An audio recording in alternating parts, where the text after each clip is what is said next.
The bustling port city of Tema, often regarded as the industrial heartbeat of Ghana, was struck by an unexpected operational challenge that has once again cast a shadow on the country's energy supply. On Thursday, December 12th, the Ghana Grid Company, GRIDCo, and the Electricity Company of Ghana, ECG, issued a joint statement informing the public of a disruption at the Tema Regulatory and Metering Station operated by the West Africa Gas Pipeline Company Limited, WAPCo. Before we dive deeper into today's update, take a moment to like, share, and subscribe to the channel. Your support is key to helping us grow and reach more viewers like you.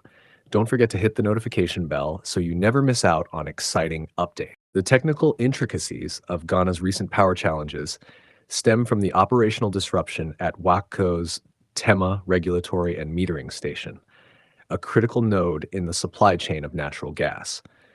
This facility plays an essential role in receiving, regulating, and metering natural gas transported through the West African gas pipeline before it is distributed to power plants for electricity generation. The disruption occurred due to the unexpected arrival of larger than anticipated volumes of liquids and debris at WAPCo's Lagos Beach Compressor Station in Nigeria, which supplies gas to Tema.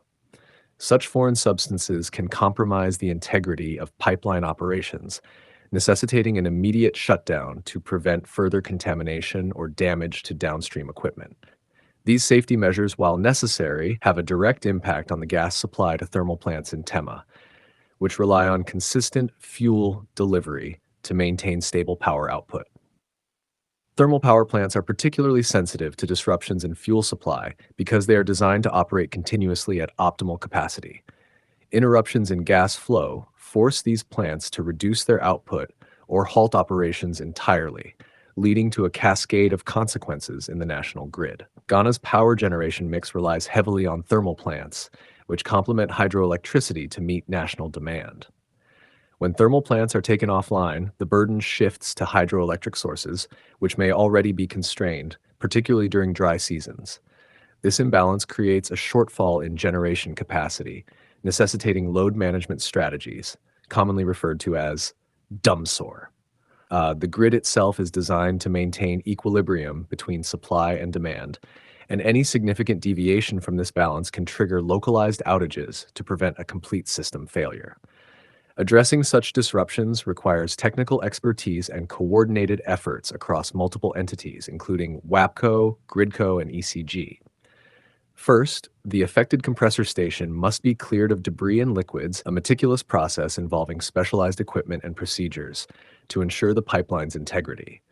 Concurrently, engineers at the Tema station work to recalibrate systems and prepare for the safe resumption of gas flow. However, even after supply is restored, the power plants need time to ramp up operations and stabilize output, meaning the effects of the shutdown can linger for days. These technical delays underscore the importance of robust infrastructure and contingency planning to mitigate the impact of similar events in the future. This disruption, caused by unforeseen operational upsets at WAPCo's Lagos Beach Compressor Station, has resulted in the temporary shutdown of some thermal power plants in Tema, triggering an energy shortfall that is already being felt across parts of the nation. At the heart of the disruption lies an unexpected inflow of liquids and debris at the Lagos Beach Compressor Station, an anomaly that threw the entire system off balance. The subsequent shutdown of the Tema facility was an inevitable move to mitigate potential damage to the infrastructure. But this necessary measure has had cascading effects, with GRIDCo and ECG now grappling with the reality of managing load across the country. The technical term for this is load shedding, but in Ghana, the term that echoes in the minds of many is dumbsore, the dreaded pattern of power outages that has long been synonymous with frustration, stalled productivity, and economic strain. The timing of this incident is particularly sensitive. December is a period when Ghana becomes a hub of activity. The diaspora streams into the country for the holidays, businesses see a surge in demand, and nightlife thrives with festivals, concerts, and events that extend well into the early hours. Power outages during this time not only dim the holiday spirit, but also have tangible economic repercussions. Small and medium-sized enterprises, many of which operate on razor-thin margins, are hit the hardest. Barbershops, tailors, restaurants, and traders rely heavily on consistent power to meet the demands of the season. For larger businesses, especially those in manufacturing or heavy industries concentrated in Tema, every hour without power translates to significant losses. The lack of reliable electricity also affects operations at critical facilities like hospitals and data centers, underscoring the far reaching impact of this disruption.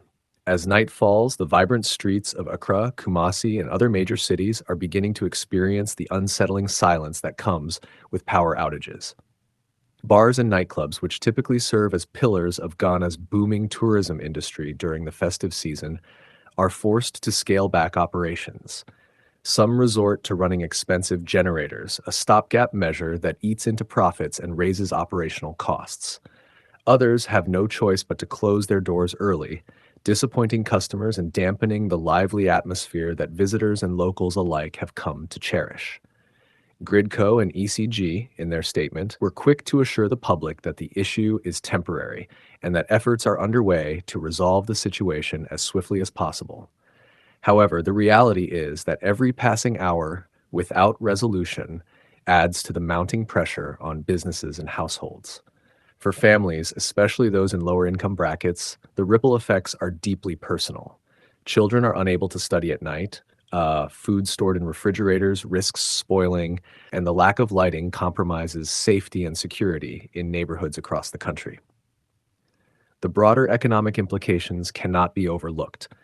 Ghana's reputation as a hub for trade and investment is closely tied to its infrastructure, including the reliability of its power supply.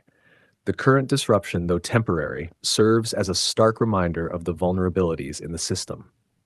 As businesses weigh their losses, the incident raises questions about the resilience of Ghana's energy infrastructure and the preparedness of key institutions to handle unforeseen challenges. For international visitors and members of the diaspora who have traveled thousands of miles to reconnect with their roots, the power outages are a sobering reminder of the infrastructural challenges that Ghana continues to face. Many had planned their trips around the promise of a vibrant and thriving country, only to find themselves navigating a reality where basic amenities like electricity are not guaranteed. While the spirit of resilience and ingenuity that defines Ghanaians is in how people adapt to the situation, the hope remains that solutions will be implemented to ensure such disruptions become less frequent. The collaborative efforts of GRIDCo, ECG, and WAPCo are commendable, and their transparency in communicating the issue reflects a commitment to public accountability. Their optimism about a swift resolution offers a glimmer of hope amidst the frustration. But as the country awaits the restoration of normalcy, the incident serves as a wake-up call. Investments in energy infrastructure, preventive maintenance, and robust contingency plans are more critical than ever to prevent such disruptions in the future. As the lights flicker and dim in parts of Ghana, the spirit of the people endures. But the message is clear. Reliable power is not just a convenience, it is a necessity. For now, Ghanaians brace themselves, hoping that the resolution promised by GRIDCo and ECG will arrive sooner rather than later, bringing light back into their homes and livelihoods. If today is your first time watching this channel or you are returning to this channel for the exciting content, please subscribe to the channel for more educative and developmental projects across Ghana and Africa as a whole. Do you want to know about the state of a project in Africa? Then make sure to like and comment the name of the project you would like us to talk about and its current state.